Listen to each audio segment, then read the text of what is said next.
अस्सलाम वालेकुम दोस्तों, आज मैं बात कर रहा हूँ हीट स्ट्रोक पे। हीट स्ट्रोक उर्दू में लू लगना या गर्मी लगना, हीट स्ट्रोक को सन स्ट्रोक भी बोलते हैं।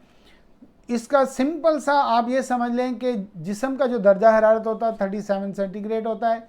जिस्म का दर्जा हरारत जब बढ़ जाता है गर्मी की वजह से, गर्मी जिस्म के अंदर घुस जाती है और वो ये 37 से 40 सेंटीग्रेड तक जब हो जाता है तो जिस्म इसको कंट्रोल नहीं कर पाता, क्योंकि जिस्म हीट को कंट्रोल एक हद तक करता है। अगर बाहर की गर्मी इतनी है कि आपकी जिस्म की गर्मी से भी ज़्यादा है, तो जिस्म की गर्मी अगर आपकी 40 से ज़्यादा होने लगेगी तो आपको ये हीट स्ट्रोक लू लगने का ख़तरा रहता है। किन लोगों को ज़्यादा ख़तरा रहता है? वो अगर आप पेशेंट हैं, बहुत लंबे अरसे तक दवाई ले रहे हैं तो आपको लू लग सकती है। अगर आप किडनी पेशेंट हैं, हार्ट पेशेंट हैं, या आप पानी बहुत ज़्यादा कम पी रहे हैं, आपको इलेक्ट्रोलाइट डिसबैलेंस है, आपको शुगर है, आपको खुदा न खास्ता बीपी ज़्यादा लो रहता है, या फिर आपको उल्टी या मोशन हो रहे हैं, तो इन सब बातों के नतीजे में आप अगर गर्मी में निकलेंगे और टेम्परेचर बढ़ जाएगा तो जिस्म का, तो आपको लू लग सकती है। दूसरी लू लगने की वजह ये भी हो सकती है कि आप हैवी एक्सरसाइज कर रहे हैं, या जो स्पोर्ट्समैन हैं, एथलीट्स हैं, अगर वो बहुत ज़्यादा एक्सरसाइज कर रहे हैं, दौड़ रहे हैं, भाग रहे हैं, और जिस्म का जो पानी है, इलेक्ट्रोलाइट है, वो डिसबैलेंस हो जाए, पानी निकल जाता है, तो भी आपको लू लग सकती है और जिस्म की गर्मी ज़्यादा बढ़ सकती है। तो उसकी वजह से ये भी मसले मसाइल आ सकते हैं। इसकी अलामत क्या होंगी मैं जल्दी आपको बता दूं। जब भी आपको लू लगेगी तो इसको आप जहन में रख लें, आपका सबसे पहले आपकी स्किन जो है ना वो ड्राइनेस हो जाएगी, आपका पसीना आना बंद हो जाएगा। हालांकि जब पहले होता है तो पसीना आपको कंटिन्यूसली आ रहा होता है।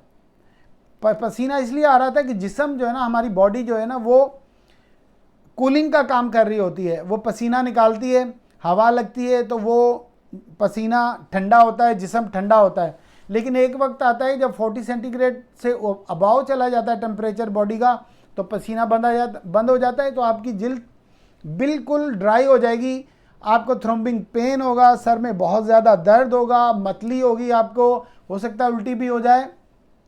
इसके साथ साथ दिल की धड़कन तेज़ हो जाएगी, जिसको पैल्पिटेशन बोलते हैं। आपको कन्फ्यूजन होगी, घबराहट होगी, आपको डिसीजन लेने में परेशानी होगी, और आपको बहुत ज़्यादा पसीना आएगा। आपकी ज़ुबान जो है वो बिल्कुल खुश्क हो जाएगी।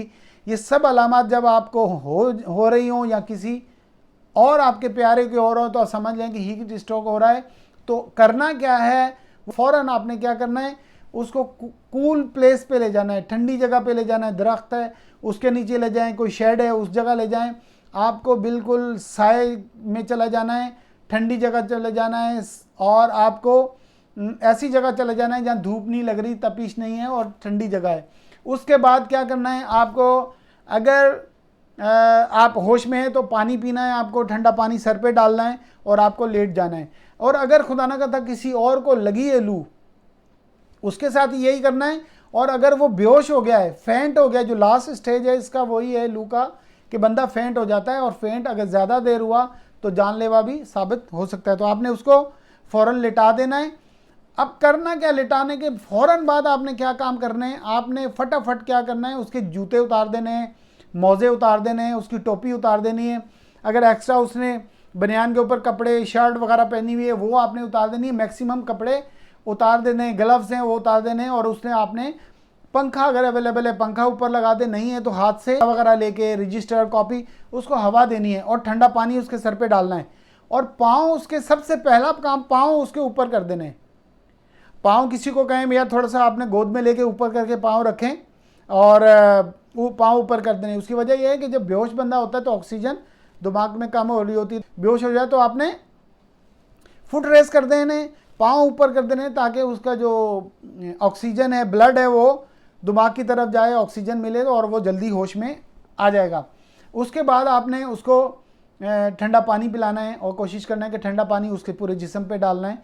और उसके बाद मुमकिन है कि एकदम से बुखार 104, 105, 106 हो जाता है।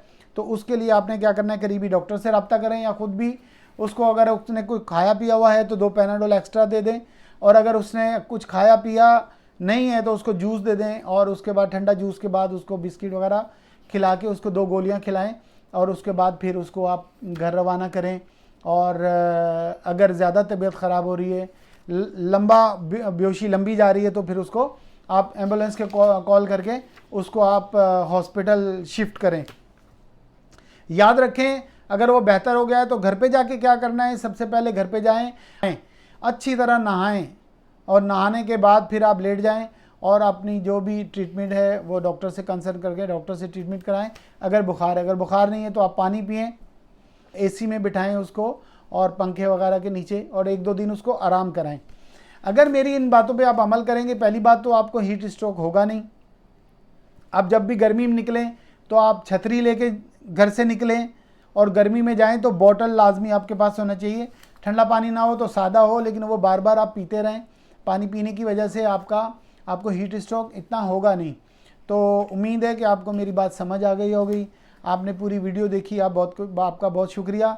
मेरी वीडियो को लाइक कर दें, सब्सक्राइब करें और दूसरे दोस्तों के साथ शेयर करें। मेरी वीडियो देखने का बहुत शुक्रिया। Thank you very much.